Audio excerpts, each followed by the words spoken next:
तत्व का अणुसूत्र, जो अणुसूत्र हमने देखा प्रतीक, अब किस तत्व के अणुसूत्र को कैसे लिखा जाएगा इसके बारे में देखते हैं। तो तत्व के अणु को दर्शाने के लिए यह जानना आवश्यक होता है कि उस तत्व का एक अणु कितने परमाणुओं से मिलकर के बना है। हम किसी तत्व का अणुसूत्र तब लिख पाएंगे जब हमको ये जानकारी हो कि इस तत्व में कितने परमाणु मिले हुए हैं। अगर हमको नहीं पता कि हाइड्रोजन में 2 परमाणु मिले होते हैं तो हम कभी हाइड्रोजन को H3 लिखेंगे तो कभी H4 लिखेंगे, कभी H भी लिख देंगे। ठीक है ना। तो पता होना चाहिए कि कौन से अणु में, कौन से तत्व में कितने परमाणु मिलेंगे। ठीक, हमें अगर परमाणुओं की संख्या पता रहेगी तो हम उस तत्व का संकेत प्रतीक लिख सकते हैं, अणुसूत्र लिख सकते हैं। देखो, जैसे हाइड्रोजन का एक अणु 2 हाइड्रोजन परमाणुओं से मिलकर बनता है, इसलिए जब हम हाइड्रोजन के अणु को उसके प्रतीक H का प्रयोग करके अगर लिखेंगे तो अणु को कहिए हाइड्रोजन का प्रतीक है H, लेकिन जब हाइड्रोजन के अणु को लिखना होगा तो हाइड्रोजन के एक अणु में 2 परमाणु होते हैं तो हम उसको H2 से लिखेंगे। यहाँ देखो टाइपिंग की वजह से ऐसा दिख रहा है, जबकि H2 ऐसे H, ये 2 जो है नीचे रखता है, यहाँ टाइपिंग में नीचे नहीं आ रहा था इसलिए ऐसा लिखा गया है। ठीक है ना। तो जहां पर दाई तरफ अगर बराबर में दिखे उसको नीचे समझिए, है ना, उसको नीचे आप समझिएगा। जैसे ऑक्सीजन के एक अणु में 2 परमाणु होते हैं तो उसको O लिखा जाएगा। नाइट्रोजन के एक अणु में 2 परमाणु है तो N2, और क्लोरीन के एक अणु में 2 परमाणु तो C2, ब्रोमीन के एक अणु में 2 परमाणु है तो Br, और आयोडीन के एक अणु में 2 परमाणु है तो I लिखा जाएगा। नीचे लिखा जाता है। यहाँ तक समझ गए। ऐसे ही फास्फोरस और सल्फर में, फास्फोरस में 4 परमाणु है तो P4, सल्फर में 8 है तो S8। ठीक है, नीचे लिखा जाएगा। ठीक है ना। अब देखो, किसी तत्व के अणु में जितने परमाणु मिले होते हैं उस संख्या को उस तत्व की परमाणुकता कहते हैं। ठीक, यहां तक आप समझ गए। किसी तत्व के अणुसूत्र को कैसे लिखा जाएगा, जितने परमाणु होंगे उन परमाणुओं की संख्या को दाईं तरफ नीचे लिख दिया जाएगा। इससे हमको ये पता चलेगा कि इस अणु में कितने परमाणु हैं। ठीक, यही जो परमाणुओं की संख्या हमने नीचे लिखा, जैसे फास्फोरस में लिखा P4, सल्फर में लिखा S8, ऑक्सीजन में लिखा O2, नाइट्रोजन में लिखा N2, ये जो संख्या है 2284, ये इस तत्व की परमाणुकता कही जाएगी। जैसे अगर कोई पूछे फास्फोरस की परमाणुकता 4, सल्फर की परमाणुकता 8, ऑक्सीजन की परमाणुकता 2, नाइट्रोजन की परमाणुकता 2, हीलियम की परमाणुकता 1, हीलियम की परमाणुकता 1 होगी क्योंकि हीलियम में एक ही अणु होता है He, बस एक ही परमाणु होगा। समझ गए, ये परमाणुकता समझ गए। परमाणुकता क्या है, बस सीधे सीधे तुमको यहाँ जो अणुओं की संख्या, परमाणुओं की संख्या लिखी गई है यही परमाणुकता कही जाएगी। ठीक है, क्रम से है। एक चीज अगर समझोगे तभी अगला समझ पाओगे। में एक कड़ी जैसे जुड़ी हुई है, इसीलिए कल वाला रिवीजन करके यहाँ क्या है ये एकदम सीधे जुड़ा हुआ है। जब तक पीछे नहीं समझेंगे आगे नहीं समझ पाएंगे। आगे देखो, अभी तक हमने तत्वों का अणुसूत्र लिखना सीखा ना। किसी तत्व के अणु में जितने परमाणु रहेंगे उनकी संख्या दाईं तरफ नीचे लिख देंगे। इस तरह से हमने अणुओं का प्रतीक, अणुओं का संकेत लिखना सीखा, अणुसूत्र जिसको बोलेंगे। अब हम सीखेंगे यौगिक का अणुसूत्र लिखना। यौगिक के अणुसूत्र को कैसे लिखा जाएगा। ठीक है, यौगिक के अणुसूत्र को जो चीज बताई जाती है दिमाग में बैठाना पड़ता है। देखो, तत्व वाला सीखे, तत्व का अणुसूत्र लिखना। अब यौगिक का अणुसूत्र लिखेंगे। तत्व का अणुसूत्र लिखना आसान था क्योंकि उसमें एक ही प्रकार के परमाणु थे, केवल हमको उन परमाणुओं की संख्या नीचे लिख देनी। यौगिक में अलग अलग परमाणु मिले होंगे, अलग अलग तत्वों के परमाणु होंगे। किस तत्व के कितने परमाणु हैं फिर उनकी संख्या के हिसाब से लिखा जाएगा। ठीक है ना।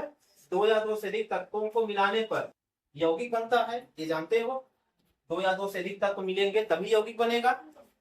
यौगिक भी अणुओं के रूप में पाए जाते हैं। अलग अलग तत्वों के परमाणु जब मिलेंगे, अणु बनेंगे, तो वो अणुओं के रूप में ही तो यौगिक दिखेगा हमें। ठीक, अतः यौगिकों को भी अणुसूत्र के रूप में दर्शाया जा सकता है। समझ गए बात? जैसे तत्व के अणु को दर्शाते हैं, वैसे ही जब तत्व कई मिलेंगे एक यौगिक बनाएंगे, उसमें भी तो तत्व के अणु होंगे। उन अणुओं की सहायता से हम यौगिक को भी अणुसूत्र के रूप में लिख सकते हैं। तो कैसे लिख सकते हैं? देखो, जैसे हाइड्रोजन क्लोराइड के एक अणु में हाइड्रोजन का एक परमाणु तथा क्लोरीन का एक परमाणु होता है, जानते हो। HCl द्वारा लिखेंगे इसको। जैसे अगर हम कहें हाइड्रोजन क्लोराइड, तो हाइड्रोजन क्लोराइड में एक H होगा और एक Cl होगा। जब दोनों मिल जाएंगे तो HCl से हम लिखेंगे। यही है यौगिक का अणुसूत्र। HCl यौगिक का अणुसूत्र ऐसे बन जाएगा। इसमें तो एक एक है, इसमें तो हाइड्रोजन भी एक था, क्लोरीन भी एक था। लेकिन यहाँ देखो जल के बारे में, जल के अणु में, जल यौगिक के अणु में हाइड्रोजन के दो परमाणु होते हैं, ठीक है ना। H2 और ऑक्सीजन का एक होता है, तो इसको लिखेंगे H2O। समझ गए ना? H2O से लिखा जाएगा। अब देखो, जैसे हम तत्व का प्रतीक लिखते थे, जैसे हम तत्व का प्रतीक लिखते हैं अणुसूत्र, तो उससे हमको यह पता चल जाता था कि यह तत्व में कौन से तत्व का प्रतीक है और कितने अणु या परमाणु है इसमें। इसी तरह से जब यौगिक का अणुसूत्र लिखेंगे, तो यौगिक का अणुसूत्र लिखने के बाद हमें तीन बातें पता चलेंगी। तत्व का प्रतीक लिखने पर दो बातें पता चली, तत्व का नाम पता चल गया, कितने परमाणु हैं ये पता चल गया। जब हम यौगिक का अणुसूत्र लिखेंगे तो तीन बातें पता चलेंगी। क्या क्या? पहला तो यौगिक का एक अणु, यानी कि जिस यौगिक का हम प्रतीक लिखेंगे, जैसे HCl हमने लिखा, तो हमको ये पता चल गया कि ये HCl हाइड्रोक्लोरिक अम्ल का एक अणु है। और तत्व जिनसे यह यौगिक बना है, हमको ये भी पता चल जाएगा कि यह किस किस तत्व से मिलकर बना, हाइड्रोजन और क्लोरीन से मिलकर के बना है। तीसरी बात क्या पता चलेगी? यौगिक के एक अणु में उपस्थित तत्वों के परमाणुओं की संख्या। हमको ये पता चलेगा कि यह जो यौगिक है HCl, इसमें हाइड्रोजन के कितने परमाणु हैं, क्लोरीन के कितने परमाणु हैं। अगर यही H2O होता तो हमको ये पता चल जाएगा कि जल के एक अणु में हाइड्रोजन के कितने परमाणु और ऑक्सीजन के कितने परमाणु। ठीक ना? HCl यौगिक में एक हाइड्रोजन परमाणु, एक क्लोरीन का परमाणु, लेकिन जल में हाइड्रोजन का दो परमाणु और ऑक्सीजन का एक परमाणु। तो तीन बातें पता चल रही है ना। पहली पता चल रही है इस यौगिक का एक अणु, ये हाइड्रोक्लोरिक अम्ल का एक अणु है और ये जल का एक अणु है। दूसरी बात, यह हाइड्रोजन और क्लोरीन से बना है और जल जो है हाइड्रोजन और ऑक्सीजन से बना है। दूसरी बात पता चल गई। तीसरी बात, एक अणु में कौन कौन से तत्व है। हाइड्रोक्लोरिक अम्ल के एक अणु में हाइड्रोजन है, क्लोरीन है, एक हाइड्रोजन एक क्लोरीन। और जल के एक अणु में दो हाइड्रोजन और एक ऑक्सीजन है। यहाँ तक समझ में आ गई बात? ये Cl में कितने परमाणु है? Cl को लेते हैं। Cl में कितने परमाणु हैं? तो कौन कौन? दो है, बिल्कुल सही। कौन कौन है? किस किस तत्व के? लड़कों को बताए, लड़कियों में लड़कों में आदित्य बताइए। यस आओ, यौगिक का नाम बता रहे हैं तो मिला के बता दीजिए आप। HCl तो पूरा यौगिक का नाम हो गया। एकदम ध्यान से कंसंट्रेट होकर के सुनो। उसमें भी आपने बताया दो परमाणु है, देखने में तीन लग रहा है, एक H एक C एक L, लेकिन Cl आपस में जुड़े हुए हैं। वो हाइड्रोजन परमाणु है और वह क्लोरीन परमाणु। क्लोरीन का देखो ये होता है ना संकेत, संकेत सीखना है। ये स्पेलिंग है क्लोरीन की, क्लोरीन की स्पेलिंग ये है। तो जब क्लोरीन तत्व का हम प्रतीक लिखेंगे तो CH ले लेते हैं। जब कोई तत्व होगा, पहला अक्षर बड़ा होगा, दूसरा छोटा होगा। अगर छोटा है दूसरा वाला, पहला बड़ा है, दोनों मिला के पढ़ेंगे। CH लेंगे। वो वह CH है, साइलेंट ये होगा, देखो CH को साइलेंट साइलेंट बना होगा, वहाँ CL सही सही करेंगे। बात CH। समझ आया? जो कैपिटल लेटर रहेगा वही परमाणु की संख्या बताएगा, लेकिन जो छोटा अक्षर रहेगा दोनों मिला कर पढ़ते हैं। सी जैसे ब्रोमीन में Br, क्लोरीन में Cl है, तो दूसरा लेटर जब स्मॉल रहे तो समझ जाओ कि ये पूरा एक जुड़ा हुआ है। है, से जुड़ा ये हुआ है। R और B अलग अलग नहीं है, हाँ, C और L अलग नहीं है, Cl पूरा एक एक परमाणु परमाणु है। होगा। बैठिए, बहुत आराम से जिज्ञास बन करके सीखो, ये नहीं कि इधर सुनते रहो उधर निकलता रहे। ठीक, किसी तत्व अथवा यौगिक के एक से अधिक परमाणुओं या अणुओं को दर्शाने के लिए प्रतीक या अणुसूत्र के पहले दर्शाई जाने वाली संख्या लिख दी जाती है। ये क्या है इसका मतलब, इसको पढ़ने से अच्छा समझ लो। हाँ, देखो, जैसे हमें अगर एक परमाणु लिखना है किसी तत्व का या किसी यौगिक का एक अणु लिखना है, जैसे जल के बारे में देखो, जल का एक अणु, तो हम लिखेंगे H2O। अगर हमें जल के और अणु लिखने हैं, पांच लिखने एक ही अणु तो होगा नहीं जल में, ये केवल पहचान के लिए है कि ये जल का रासायनिक सूत्र है, ये जल का रासायनिक सूत्र है, ये केवल बता रहा है। लेकिन जल के कितने अणु हैं? एक, ये बता रहा है कि जल का एक अणु है।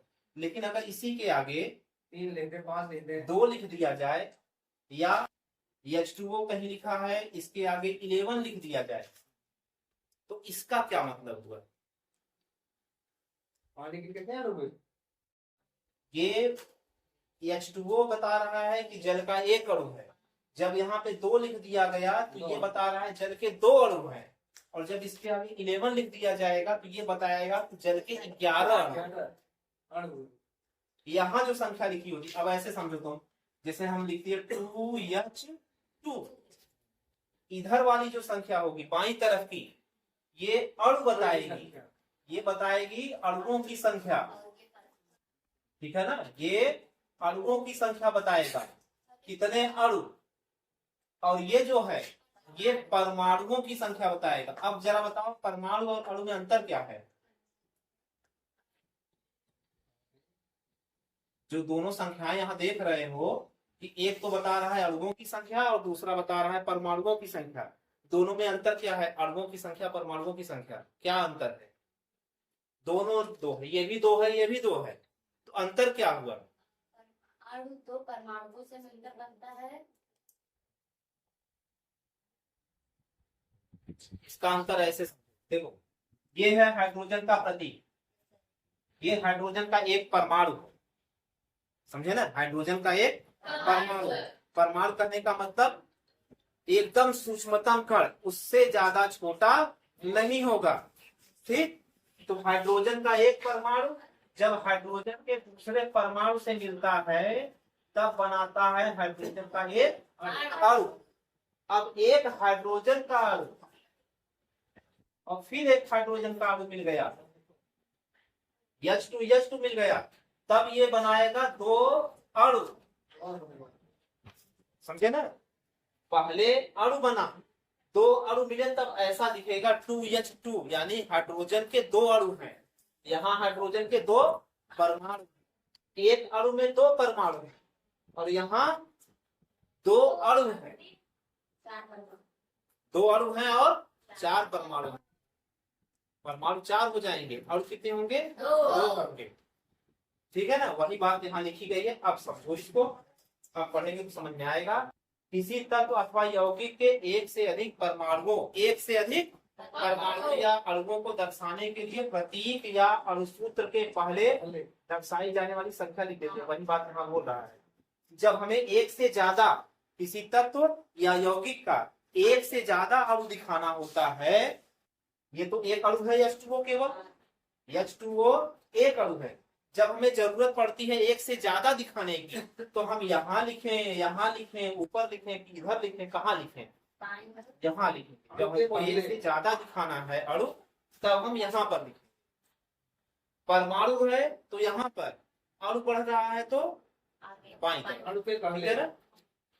यही यहाँ लिखा है, हाइड्रोजन के 2 अणु दर्शाने के लिए 2H2, और ये देखो सोडियम का 2 अणु और 2 परमाणु। सोडियम अपवाद है, अपवाद क्या है सोडियम के साथ? जैसे हमें हाइड्रोजन का 2 अणु दिखाना होता है तो H2 लिखते हैं, 2 परमाणु H2 लिखा, और जब 2 अणु लिखना होगा तो 2H2 लिखेंगे। हाँ, ये 2 परमाणु बता रहा है, ये 2 अणु बता रहा है। लेकिन सोडियम के केस में सोडियम जो होता है Na होता है, ठीक। और जब हम इसके आगे 2 लिखेंगे, इसका मतलब कि सोडियम का 2 अणु भी है और सोडियम का 2 परमाणु भी है। यहाँ अगर लिखेंगे तो ये नहीं कह सकते कि 2 अणु है 2 परमाणु है, यहाँ कहोगे 2 अणु 4 परमाणु, यहाँ कहोगे 2 परमाणु 1 अणु, लेकिन यहाँ कहोगे 2 अणु 2 परमाणु। ये सोडियम के साथ अपवाद है। और सोडियम के अलावा जितनी धातुएं होती हैं, धातुएं मतलब जिनमें चमक हो, जो कठोर हो, उनको धातु कहेंगे। समझ गए ना? जैसे हाइड्रोजन, नाइट्रोजन, ऑक्सीजन, ये सब गैसें हैं, ये धातु नहीं है, लेकिन सोडियम धातु है, ठीक है ना? इस तरह सोडियम के अलावा पारा है, ये सब धातु होती है। धातुओं को हम इस तरह से दिखाएंगे, इनके अणु और परमाणुओं की संख्या को बाईं तरफ लिखा जाएगा। हाँ, यहाँ तक समझ में आई बात? किस तरह से लिखा जाएगा? रासायनिक सूत्र समझ गए, अणु सूत्र समझ गए। आगे देखो, हम यौगिकों का अणु सूत्र लिखना सीख लिए, किस तरह से यौगिकों के अणु सूत्र को लिखा जाता है, उनमें कौन कौन से तत्व हैं, कितने परमाणु हैं, ये भी पहचानना सीख गए हैं। अब आगे अलग अलग प्रकार के तत्व यौगिक आएंगे, उनमें तुमको पहचानना है कि कितने परमाणु हैं, कितने अणु हैं। जैसे देखो, ये तत्वों के अणु के बारे में बता रहा है, यहाँ पर तत्वों के अणु के बारे में बता रहा है। हाइड्रोजन के 2 अणु इस तरह से मिलेंगे, हाइड्रोजन के 2 परमाणु इस तरह से जुड़ेंगे, आपस में बंध बनाएंगे। बंध बनाना बताए थे ना, इसके पहले देखा था तुमने। अणु जब मिलते हैं तो आकर्षण बल एक होता है दोनों के बीच में, 2 परमाणुओं के बीच में आकर्षण बल होता है, जिनको हम कहते हैं अंतराणु बल। अंतराणु बल के कारण ही वो बंधे होते हैं, ऐसे ही, ठीक है ना? ये बंध इसी तरह से काम करता है। तो जब हाइड्रोजन के 2 परमाणु मिलेंगे तो एक अणु H2 बनेगा, ऑक्सीजन के 2 परमाणु मिलेंगे तो O2 बनेगा, क्लोरीन के 2 परमाणु मिलेंगे तो Cl2 बनेगा। और यौगिक कैसे बनेगा? हाइड्रोजन का एक अणु यहाँ, एक अणु यहाँ, और ऑक्सीजन का एक अणु यहाँ, ये जब मिल जाएंगे तो पानी H2O एक अणु बनाएगा। और हाइड्रोक्लोरिक अम्ल जब मिलेगा तो H और Cl मिलेंगे तो HCl इस तरह से बनेगा, ठीक है ना? ये तुम समझ गए कि तत्वों के अणु कैसे मिलेंगे और यौगिकों के अणु कैसे मिलकर के बनाएंगे। अब इस तरफ देखो, यहाँ पर अलग अलग प्रकार के यौगिक हैं। यहाँ दिया है यौगिक का नाम, यहाँ दिया है रासायनिक सूत्र, यहाँ दिया है यौगिक में उपस्थित तत्वों के नाम, और यहाँ पर दिया है अवयवी संकेत, यानी कि जो जो नाम है, जो जो तत्व हैं, उनके संकेत क्या है। और यहाँ दिया है परमाणुओं की संख्या। देखो, सोडियम क्लोराइड, जिसको हम नमक कहते हैं, साधारण नमक जो हम लोग खाते हैं, इसका सूत्र होता है NaCl। इसमें सोडियम और क्लोरीन मिला है, सोडियम का संकेत Na होता है, क्लोरीन का Cl। सोडियम का 1 परमाणु और क्लोरीन का 1 परमाणु आता है। फिर कार्बन डाइऑक्साइड, कार्बन डाइऑक्साइड में कार्बन है और ऑक्सीजन है। कार्बन का संकेत C, ऑक्सीजन का संकेत O। कार्बन का 1 परमाणु और ऑक्सीजन का 2 परमाणु। फिर सल्फ्यूरिक अम्ल है, सल्फ्यूरिक अम्ल में H2SO4 3 तत्व मिले हुए हैं, हाइड्रोजन, सल्फर, ऑक्सीजन। हाइड्रोजन का प्रतीक H, सल्फर का S, ऑक्सीजन का O। हाइड्रोजन के 2 अणु हैं, सल्फर का 1 अणु है, ऑक्सीजन के 4 परमाणु, ठीक है, सॉरी। फिर आता है नाइट्रिक अम्ल, नाइट्रिक अम्ल में संकेत है HNO3। हाइड्रोजन, नाइट्रोजन, हाइड्रोजन का H, नाइट्रोजन का N, ऑक्सीजन का O। हाइड्रोजन का 1 परमाणु, नाइट्रोजन का 1 परमाणु, ऑक्सीजन का 3 परमाणु। इसी तरह से CaCO3, यहाँ देखो, ये Ca है, C कैपिटल A स्मॉल, इसका मतलब ये एक तत्व है। इसको दो मत समझना, ये एक तत्व, जब दूसरा स्मॉल हो जाए तो वो एक तत्व होगा। तो Ca को कहेंगे कैल्शियम, फिर C कैपिटल है तो कार्बन, O कैपिटल है ऑक्सीजन। कैल्शियम का 1, कार्बन का 1, ऑक्सीजन के 3 परमाणु। फिर देखो यहाँ पर इसको पहचानो, यहाँ CA फिर OH को कोष्ठक में लिखा है, आगे 2 लिखा है बाहर में। इसको कैसे पढ़ेंगे? यहाँ देखो Ca का मतलब कैल्शियम एक तत्व, O कैपिटल है मतलब ऑक्सीजन, H कैपिटल है मतलब हाइड्रोजन। तत्वों की पहचान हमने कर ली। अब हम बताएंगे इसमें कितने कौन कौन से परमाणु है। Ca के आगे पीछे कुछ नहीं है, कैल्शियम का एक परमाणु है। O और H को एक साथ कोष्ठक में लिख करके तब बाहर 2 लिखा है। इसका मतलब ऑक्सीजन के भी 2 परमाणु और हाइड्रोजन के भी 2। ठीक है ना? ये कोष्ठक समझ लो एक घर का काम है, घर है। बंद करके किया। जब 2 बाहर जाए अंदर जाएगा तो दोनों के साथ जाएगा।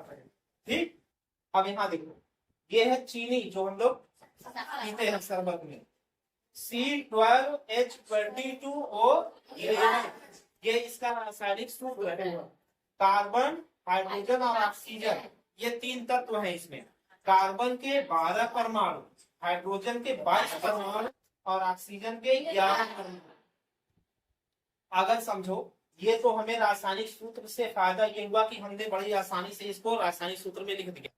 अगर यही तत्वों के प्रतीक न आए होते, तब अगर हमें चीनी लिखना होता तो C12 को 12 बार लिखते, H22 को 22 बार लिखते, हाइड्रोजन 22 बार लिखते।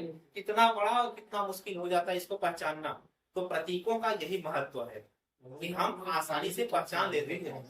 इसी तरह से पोटेशियम परमैंगनेट जिसको लाल दवा कहते हो, ठीक है ना, इसका संकेत है KMnO4। के देखो कैपिटल है तो ये पोटेशियम है। Mn एक साथ रहेगा, यह स्मॉल है, इसको मैंगनीज बोलेंगे। ऑक्सीजन, पोटेशियम का 1 परमाणु, मैंगनीज का 1 परमाणु, ऑक्सीजन के 4 परमाणु। यहाँ तक समझ गए बात?